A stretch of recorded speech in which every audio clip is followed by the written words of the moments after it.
अपने अंतर्गत कुछ वातावरण दोनों को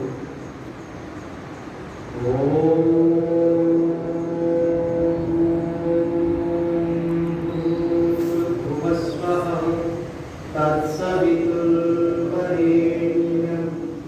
भर्गो देवस्य धीमहि धियो यो नः प्रचोदयात्।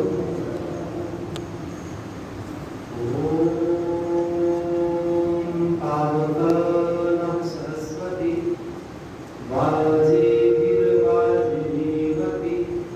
यज्ञं वष्टुभियाम्।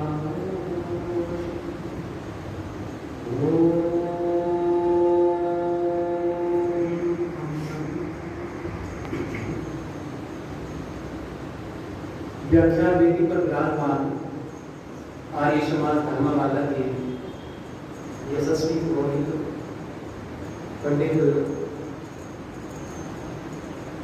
हमारे मित्र आचार्य विद्यापति शास्त्री जी और इस आर्य समाज के बड़े यशस्वी प्रधान आदरणीय श्री गुलाटी जी, मंत्री नवीन भट्ट जी,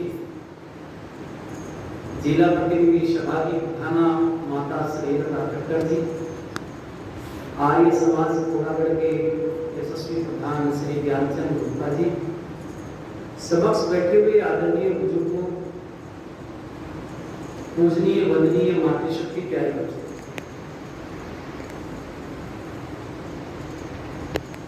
पिछले समय से जो हमने संकल्प लिया था उपनिषदों को पढ़ने का, उसी कड़ी में आज अपना एक दूसरा व्याख्यान प्रारंभ करें।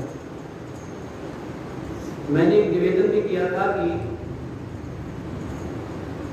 सभी बच्चे जो यहाँ बैठे हैं वो ध्यानपूर्वक बात सुने, क्योंकि मैं बच्चों से प्रश्न करूंगा। और प्यारे बच्चों, आप सब एक ऐसे आश्रम में पढ़ते हैं जो वैदिक सिद्धांतों से जाना जाता है। महर्षि दयानंद की प्रेरणा और ऋषियों की चलाई हुई पद्धति में आप जी रहे हैं और सौभाग्यशाली हैं। तो इसलिए आज का जो मंत्र होगा उस मंत्र के बाद में मैं कुछ चीजें आप लोगों से पूछूं, इसलिए सभी बच्चे ध्यानपूर्वक सुनें। ईशोपनिषद पर हम चर्चा कर रहे हैं।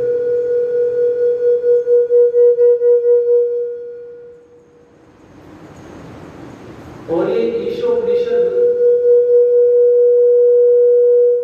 के पहले मंत्र पर हम बात कर रहे थे। तो पहला मंत्र हमने पढ़ा था कि ईशावास्यम इदं सर्वं यत् किंचित जगत्यां जगत् तेन तैतेन पूजिता मा विधे कस्यत् शुद्धं। इस मंत्र पर हमने बड़ा गहरा विचार किया। उस मंत्र में एक चीज आई थी सज्जनों, और वो है तेन तैतेन पूजिता। मैंने त्याग पूर्वक भोग करो।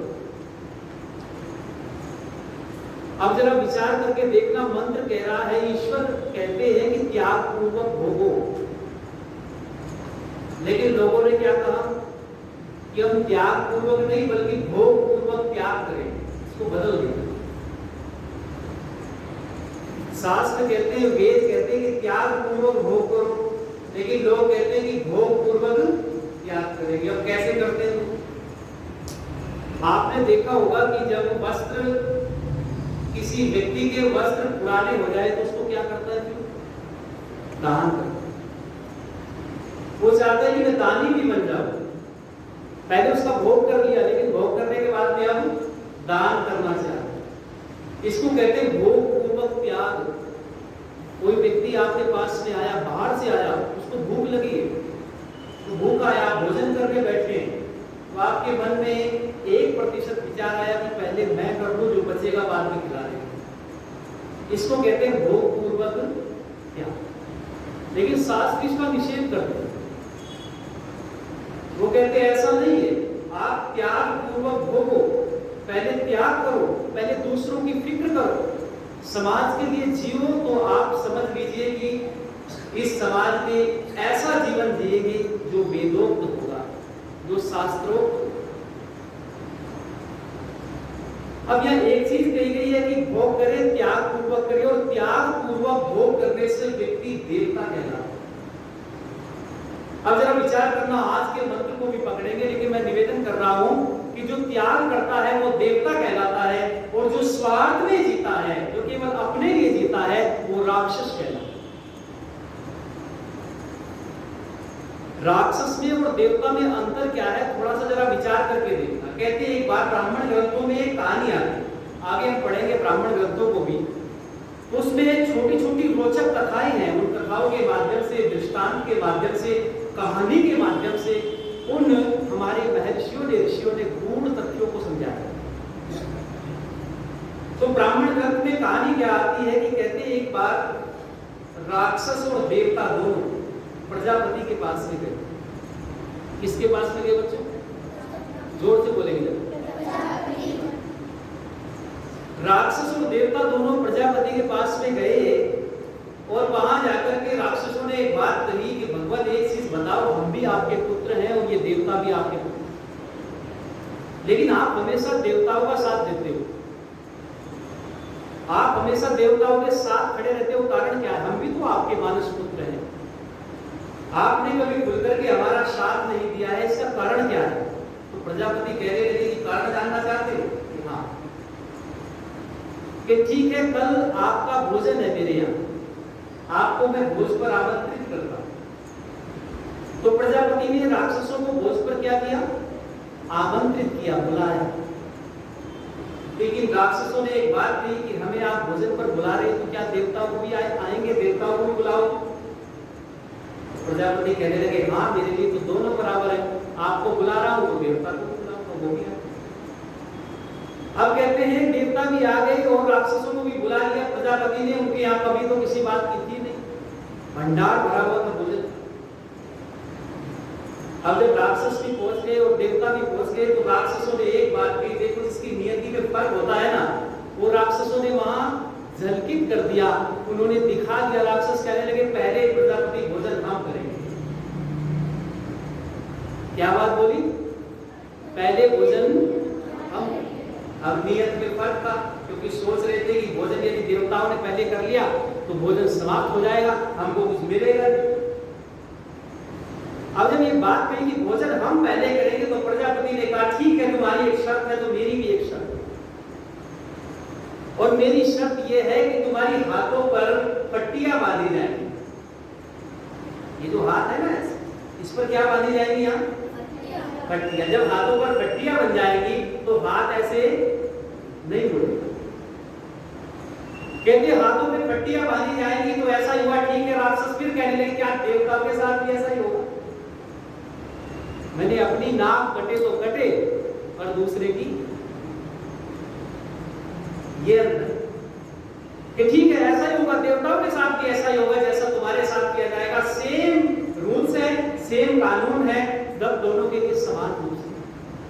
तो कहते राक्षस एकदम से टूट पड़े, भोजन पर हाथों पर पट्टियां बंधी थी, और जब भोजन सामने पाया, भूख बहुत ज्यादा लगी हुई थी, तो राक्षसों ने क्या किया? जैसे सामने गुलाब जामुन रखा है, ऐसे उठाया, हाथ मुड़ता तो था नहीं, मुड़ने वाला तो था नहीं, क्या किया? गुलाब जामुन उठाया, ऐसे ऊपर ले गए, और ऊपर से मुंह में छोड़ा। दही का गिलास उठाया, ऐसे ऊपर ले गए, हाथ मुड़ता नहीं था, ऊपर से छोड़ा, थोड़ा नाक पे पड़ा, थोड़ा मुंह पे पड़ा, सारे कपड़े भी गंदे हो गए। लेकिन समय निर्धारित किया गया था, ठीक समय पर प्रजापति ने घंटी बजवा दी, और राक्षस लोगों को आधा छका हुआ और आधा भूखा ही अब उठ गए, एक तरफ चले गए, अब खड़े होकर के अब मुस्कुराने लगे, और क्या सोचने लगे कि अब देवताओं का नंबर आएगा और ये भी ऐसे ही करेंगे, और हम सब इनका क्या लेंगे? मजा। अब जरा विचार करना, देवता लोग भी आगे बढ़ते, और हमारे यहाँ एक परिपाटी है जो आज प्राय समाप्त हो गई। बड़ा दुख होता है, बड़ा दुर्भाग्य है। इस देश की जो संस्कृति है, हमारी जो सभ्यता है, हमारा आचार विचार, हमारा खान पान, हमारा रहन सहन, हमारी संस्कृति, हमारी सभ्यता, उस पर हम प्राउड फील नहीं करते, उस पर हम गर्व महसूस नहीं करते। लेकिन पाश्चात्य संस्कृति ने हमको इस तरीके से जकड़ दिया है कि हमारी शिक्षा व्यवस्था पर, हमारी संस्कृति पर, हमारी सभ्यता पर, हमारे रहन सहन पर पूरा कब्जा कर दिया है। और भोजन क्या हुआ, पहले एक परिपाटी थी, यहाँ पर पंगतें लगती, नीचे बिठा करके भोजन अपने हाथों से खिलाते थे जवान नौजवान बच्चे। आप सबने देखा हो। ऐसा ही हुआ देवताओं के लिए 2 पंगत लगी, एक पंगत इस तरफ एक पंगत इस तरफ, इधर भी बैठ गए इधर भी बैठ गए आमने सामने, और सारा खाना एक साथ परोसा लिया गया, परोस दिया गया। अब जैसे मेरे सामने प्रधान जी बैठे हों तो मैंने कहा कि प्रधान जी सुधीर जी क्या खाओगे? प्रधान जी ने कहा मैं गुलाब जामुन खाऊंगा, और मैंने गुलाब जामुन उठाई, मेरे सामने बैठे और मैंने खिला दिया। प्रधान जी ने पूछा कि आप क्या? मैंने कहा मैं दही पीऊंगा। इन्होंने गिलास उठाया और उठा करके मुझे हाथ मोड़ने की जरूरत बोलो, क्योंकि मेरे सामने बैठे, मैंने उठाया और खिला दिया। मैंने इनकी फिक्र की, मैंने दूसरों की फिक्र की, और इसलिए दूर खड़े होकर के राक्षस एकदम से प्रजापति से बोले और कहने लगे कि ये काम तो हम भी कर सकते। तो प्रजापति कहने लगे बस यही अंतर, जो दूसरों के लिए जीता है वो देवता कहलाता है, जो दूसरों के लिए जीता है वो खिलखिलाता है, जो त्याग पूर्वक जीता है वो संसार में सुखी होता है। वेद का मंत्र, ईशोपनिषद का पहला मंत्र इसी बात को कह रहा है सज्जनों, तेन तत्तेन पुंजीभा, त्याग पूर्वक हो। यदि त्याग आपके जीवन में आ गया तो समझ लो आपका कल्याण हो गया। और यदि त्याग जीवन में सब मेरा, आप बोलते ना हमारे शास्त्री जी यज्ञ कराते हैं, उसमें हर मंत्र के बाद एक छोटा सा एक वाक्य बोला जाता है, इदम नैमम। इदम नैमम, इदम माने यह, न मैंने नहीं, मम मैंने बोलो मेरा, ये मेरा नहीं है, ये किसका है? ये ईश्वर का है। और कहा भी ईशावास्यमिदं सर्वम, ये सब ईश से आच्छादित है, कण कण में परमात्मा है, उसी की व्यवस्था है, उसी ने बनाया है। अच्छा, जो वस्तु जिसकी होती है उसका कानून चलता है या किसी दूसरे का चलेगा? भारत देश में भारत का कानून चलता है, अमेरिका में अमेरिका का कानून चलता है, और अमेरिका भारत जो सारा ही ईश्वर ने बनाया है संपूर्ण सृष्टि में, किसका कानून चलता है बोलो? ईश्वर का। और जो कानून को नहीं मानता फिर सरकार क्या करती है उसके साथ? उसको दंड देती है। जो कानून का उल्लंघन करता है उसको दंड मिलता है। ऐसी जो इस सृष्टि का ठीक ठीक प्रयोग नहीं करेगा, जो त्याग पूर्वक इसको नहीं हो गया, उसको दंड मिलेगा। इसलिए कहते हैं कि भोग करो, लेकिन जरा विचार करके देखना किस तरीके से ईशोपनिषद के मंत्रों को जोड़ा है। कहते पहले मंत्र में भोग करने की बात है त्याग पूर्वक, लेकिन जो दूसरा मंत्र आ रहा है सज्जनों, उसमें कहते हैं भोग तो तब करोगे, पहले क्या करना पड़ेगा बोलो? कर्म करना। इसलिए कहा है कुर्वन्नवेह कर्माणि जिजी विषे शतम समाहा एवं त्वयि नान्यथेतो अस्ति न कर्म लिप्यते नरे। अब जरा समझिए, पहले मंत्र को हमने गहराई से पढ़ा है, दूसरे मंत्र पर हम विचार करने जा रहे हैं। इस मंत्र में आपको 2 भाष्य जरूर पढ़ने चाहिए। एक तो स्वामी शंकर का भाष्य है और एक महर्षि दयानंद का भाष्य। स्वामी शंकराचार्य के भाष्य में आपको जगह जगह पर शंका उठाने वाले बहुत सारे वाक्य मिलेंगे। महर्षि दयानंद सरस्वती का बड़ा परिमार्जित भाष्य है, वो अकाट्य है, उसको काटा नहीं जा सकता। और महर्षि दयानंद के भाष्य को ही मैं यहाँ पर आप लोगों के बीच में बता रहा हूँ, पढ़ रहा हूँ। स्वामी दयानंद सरस्वती ने ईशोपनिषद पर जो भाष्य लिखा है वो दूसरे मंत्र की किस प्रकार से व्याख्या कर रहे हैं। स्वामी दयानंद जी ने कहा है कि इहा एक शब्द लेते हुए संस्कृत में कहा है कि अस्मिन संसारे, ये का अर्थ करते हुए लिखते हैं अस्मिन संसारे, इस संसार में क्या करें? संसार में कुर्वन्नवेह, कर्म करते हुए ही, कुर्वन्नवेह कर्माणि, कर्म करते हुए ही, जिजी विषेत सतम समाहा, जिजी विषेत कहते हैं जीने की इच्छा करे, सतम समाहा, समाहा कहते हैं संवत्सर, और शतम मैंने 100, यानी पहले पूर्वार्ध भाग का अर्थ हुआ है कि इस संसार में 100 वर्ष तक कर्म करते हुए जीने की इच्छा। अब इस मंत्र का हिंदी अनुवाद करते हुए महर्षि लिखते हैं कि कर्म तो प्रत्येक व्यक्ति करता है, कर्म से कोई बच नहीं सकता। संसार में कोई भी प्राणी ऐसा नहीं है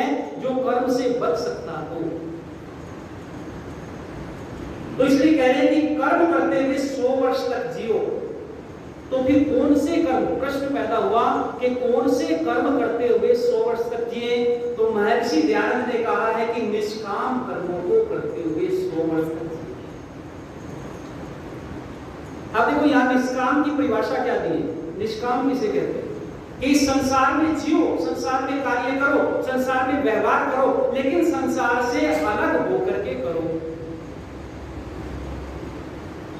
संसार से बोलो अलग होकर के करो। अब आप कहेंगे कि संसार में कर्म कर रहे हैं, संसार से अलग होकर के कैसे करेंगे? तो एक दार्शनिक व्यक्ति महर्षि दयानंद सरस्वती भाष्य करते हुए लिखते हैं कि हम संसार से विरक्त होकर के कर्म कर सकते हैं और वही कर्म निष्काम कर्म की कोटि में बोलो।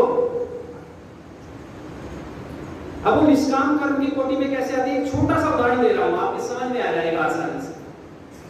एक नाटककार है, नाटक में श्री राम का अभिनय कर रहा है, और जब श्री रामचंद्र का अभिनय कर रहा है तो अब सीता को रावण उठा ले गया। अब ये नाटक में अभिनय करने वाला राम इधर उधर दौड़ रहा है, भाग रहा है, वृक्षों से, लताओं से, पशुओं से, पक्षियों से सीता का पता पूछ रहा है। अब विचार करके देखो, जो अभिनय कर रहा है, ये जो सारी की सारी घटनाएं बाहर घटित हो रही हैं, ये अंदर से अछूती हैं। और यदि सचमुच का राम यहां आ जाए तो जो अंदर घटना घटित हो रही है वो बाहर से क्या हो जाएगी? बोलो, एक क्या हो जाएगा? वो जुड़ जाएगा। जिस प्रकार से एक नाटककार नाटक में राम का अभिनय कर रहा है, लेकिन वो अंदर और बाहर से क्या है? बोलो, अलग है। ठीक इसी प्रकार से कहते संसार में कर्म तो करो, संसार में इन सब वस्तुओं का भोग तो करो, लेकिन दुनिया के लोगों भोग करते हुए उसमें आसक्ति पैदा। यदि आसक्ति हुई तो महर्षि पतंजलि लिख रहे हैं कि 4 दुख आपको घेर लेंगे। वो दुख क्या है? परिणाम, ताप, संस्कार, दुखे, गुणवृत्ति, प्रवच्च, सर्वम दुखम विवेकिना। ये महर्षि पतंजलि ने सूत्र दिया, योग दर्शन पढ़िए। वो कहते हैं कि जिस भी वस्तु में, संसार की सभी वस्तुओं में 4 प्रकार का दुख समाहित है। परिणाम दुख है, ताप दुख है, संस्कार दुख है और गुणवृत्ति विरोध दुख है। और इसको कौन जान सकता है? तो एक शब्द प्रयोग करते हैं महर्षि पतंजलि, वो कहते हैं विवेकी जन। जिनमें विवेक जग गया है, जिनको तत्व ज्ञान हो गया है, जो ईश्वर के समीप जाने का प्रयास कर रहे हैं, वो इन वस्तुओं में विवेक पैदा करके इन दुखों को देख। अब जब कर्म करने की बात कही है तो मैं निवेदन कर रहा हूं आप लोगों से, महर्षि पतंजलि पर जो उनका योग शास्त्र है उस पर एक बहुत अच्छा भाष्य लिखा है महर्षि वेद व्यास ने। और वो भाष्य करते हुए लिखते हैं कि 4 प्रकार के कर्म होते हैं। और कौन से कर्म कहा है उन्होंने कहा है कर्म है शुक्ला कृष्णा योगिनः त्रिविधम विद्वेषाः। अब ये 4 प्रकार के कर्म कौन से हैं? तो वो कहते हैं कि सामान्य मनुष्यों के लिए 3 प्रकार के कर्म हैं। त्रिविधम विद्वेषाः। और योगी जन के लिए कहते हैं कि कर्मः अशुक्ला अकृष्ण, मैंने सफेद भी नहीं, काले भी नहीं, अशुक्ला अकृष्ण, सफेद भी नहीं और बोलो काले भी नहीं। तो कैसे? तो वहां लिखा है योगी जनों के लिए, जिनको विवेक ज्ञान प्राप्त हो गया है, जिनको तत्व ज्ञान हो गया है, ऐसे लोगों के लिए ना काले और ना सफेद, ना कृष्णा ना शुक्ला, उनके लिए है निष्काम कर्म। निष्काम कर्म